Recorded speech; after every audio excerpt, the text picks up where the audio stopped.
We got a weird one, folks. I'm Armand Diaz with your weekly astrology forecast, unedited, anything. I'm coming to you from the NCGR conference in Baltimore, which is fascinating and fun, but I don't have the ability to do any editing. Put my little bouncy little jazzy thing at the beginning or titles or anything like that. I would suggest that you might want to go to armanddiaz.com and get a weekly newsletter where you can follow this a little bit more closely, or follow me on Facebook, Integral Astrology. That's probably a good idea too if you want to follow along this week precisely. It's not a week for following things precisely. We have the moon waxing and we have a lot of planetary activity. And the short and sweet summary is that a lot is happening and we don't have a very good sense of control. This is the week of the first quarter moon, and that's generally a time to begin projects, to launch all kinds of endeavors. But this week we have so many moon voids that it makes it very, very difficult to very difficult to know how to do things. It makes it very difficult to know what to do. The problem that we have, among other things, is that when the moon is void and there's so much activity in the skies behind it, we would say in astrology, we say the moon is sort of right close, well, it is closest to the earth, and then the other things that happen above it. And so what happens when the moon is void so much is that there's not a lot of easy translation between all the stuff that's happening up here and us down here. The moon isn't translating the energy very well. So there's a ton of motivating aspects. There's a ton of stuff going on, and yet we can't really get a good grasp of it.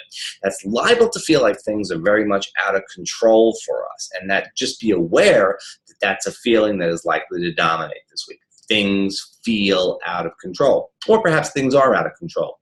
Mercury is very busy this week. I would list all the aspects. I'm probably going to miss somebody. He's going to meet Mars. He's going to meet with the Sun. He's going to trine Saturn. He is going to square Jupiter, and then he is going to oppose Neptune. Now, this sort of suggests that at the early part of the week, we can express ourselves directly and precisely. We have a lot of Virgo energy here. Mercury's in his home sign. He's going to meet with Mars, going to meet with the Sun. Maybe we can express ourselves directly early in the week.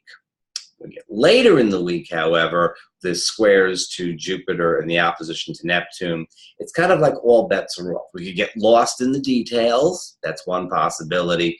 We could also find that we're taking the facts and using them to support opinions and belief systems rather than actually sorting things out on a kind of more logical level.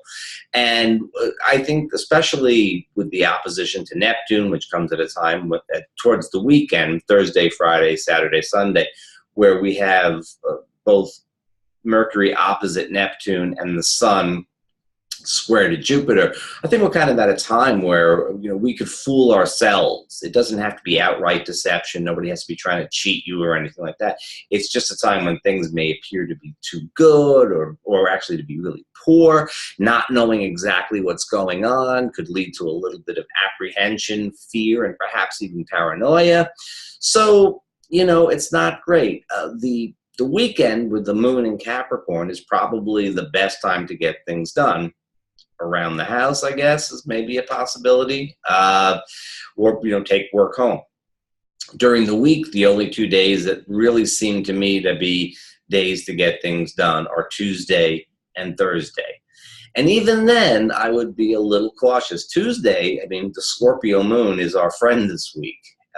But even with that, the moon is going to oppose Uranus while Mercury meets Mars. So, there's a lot of stuff happening on a lot of different levels. So it's not the clearest energy. It's hardly grounded. It's just a little bit more cautious than the rest of the week. So, Monday starts with a void moon. Tuesday's pretty good. Wednesday void moon. Thursday, we got some opportunities. First quarter moon, we want to be active, but we're not quite sure if the information we're getting is real. Friday, again, things are kind of falling apart with a void.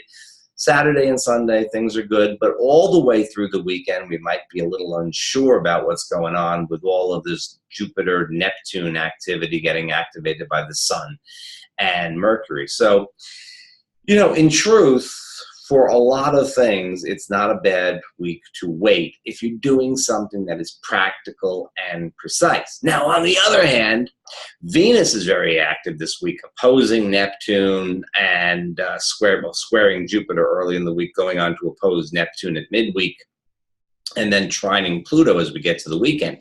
So if you're looking at things like romance, if you're looking at creativity, if you're looking at just going out and having some fun, this is a very good week. This is a good week if you're going to the carnival. This is a good week to make a carnival out of whatever you're doing. It's not the best possible week for doing a lot of practical stuff. Allow serendipity to guide you this week. You have plans, you have ideas about what needs to be done. Granted. And people are putting pressure on you. That's especially likely to be the case on Monday. You're liable to begin the week with, boy, there's a lot of stuff to do. And yet the moon is void. So, what can I actually do? That type of thing. So this is a week where if you let serendipity guide you, if you recognize, yes, there's things that need to be done, but they may not get done right now. Try a little bit. Do what you can do. It's not a bad week. It really should be a lot of fun unless you're trying to, get a project off the ground or something like that. Watch out for people that are full of themselves. Watch out for people that are blowing hard. Watch out for people that are just pushing the rhetoric and making it really difficult to get by without, getting angry or hot under the collar. Watch out. It's a great time to sort of rally the team, but, be careful too that people may be rallying them and bringing them in a direction that isn't optimal for everybody if you really think about it.